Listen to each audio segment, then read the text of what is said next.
is the World Frozen Hong Kong Disneyland. Ang ganda po niya. Come and visit here. That's the Hong Kong Disneyland.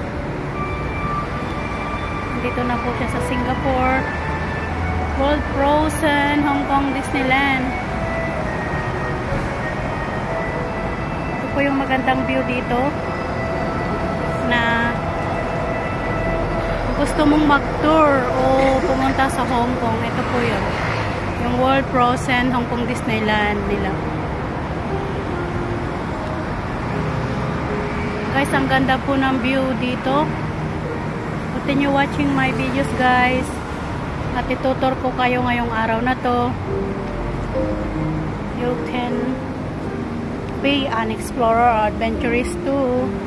Samahan niyo po ako sa aking mini vlog sa araw na ito. Because the World Frozen Hong Kong Disneyland ay nandito po ngayon para i-promote yung kanilang Disneyland po sa Hong Kong. This is it. It's so fun and enjoy our holiday seasons this Christmas. It's so beautiful. Enjoy life po. Thank you for watching.